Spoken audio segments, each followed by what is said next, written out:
How did Krunker go from being one of the most popular browser games in the world to barely averaging 100 players every day? Today we're going to take a deep dive into why Krunker died out and the factors leading up to it. Hi, I'm QOPPP, a former Krunker YouTuber, and this is why Krunker died.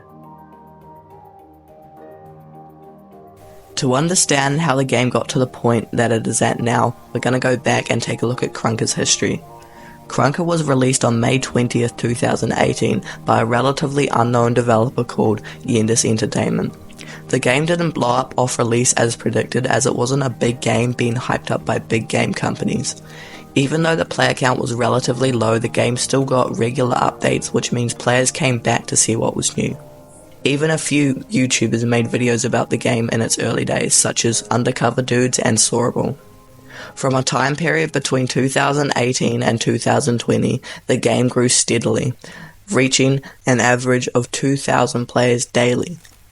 It seemed as though Krunker would never stop growing and was on track to become the biggest browser game in the world, but things quickly took a turn.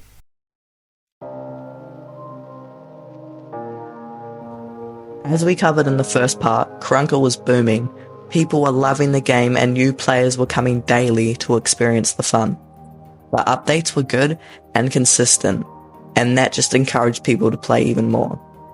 But sure enough, rumour got out that a new season was coming. Season 5. And sure enough, that was confirmed. On September 26, 2021, Season 5 was released to the public. Now, the first impression seemed alright, but there was nothing too new. There was no new maps or new classes, mainly just skins and collectibles. There was one major thing released though in Season 5, and that would have been crafting. So that was quite a big thing when the season was released.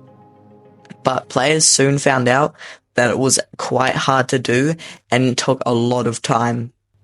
Now, obviously the Season 5 updates kept players occupied for a little bit, as crafting was quite a big feature to explore.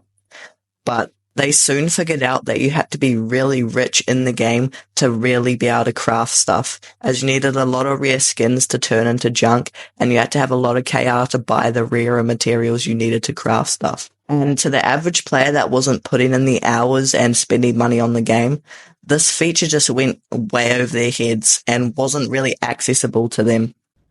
And the fact that this was the main update of Season 5 meant that a majority of the player base just didn't use this feature, which meant they were just playing the game like usual and got bored of it really, really quickly. And paired with the fact that this was one of Krunker's longest seasons, that did not help them out at all. But the developers were smart. They knew this. So they had something big up their sleeve. They had something that they thought was going to help revive their game back to its former glory.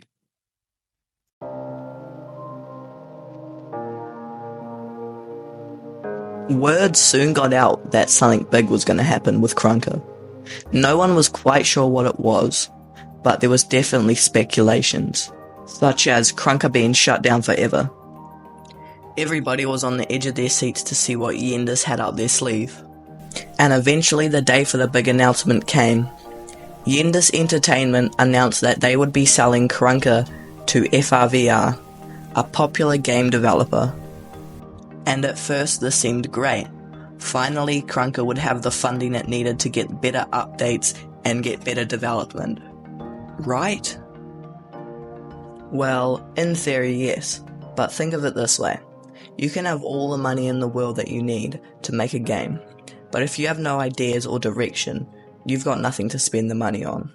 Paired with the fact that FRVR had never actually developed a first-person shooter game, they had no direction and not much idea what they were doing. Now, before you come at me, I do realize that the developers from Yendis were still working with FRVR, but since they didn't own the game anymore, they didn't have much of a say on what got added and what didn't get added.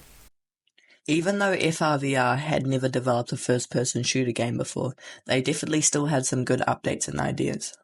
Season 6 and Season 7 both dropped while they were in ownership, but little did the players know the updates would soon start dropping off.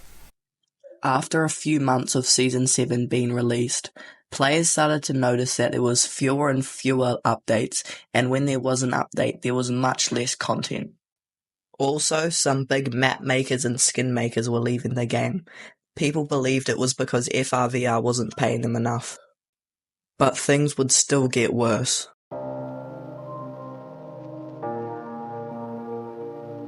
It seemed as though Krunker was coming to an end. The developers cared more about the mobile and Facebook versions of the game than they did about the browser version of the game. Players were also starting to become complacent of the smaller updates that were happening on the browser game. So, slowly more and more people stopped playing the game. And eventually, some content creators stopped posting videos about the game and announced that they were quitting, such as Cashy Cans, Sorable, and myself. Now, it's not very hard to see why these content creators left the game, but if you're not sure why, it's simple. Lack of content and updates. When there's no new updates being released, there's no new content to make videos about. It's that simple.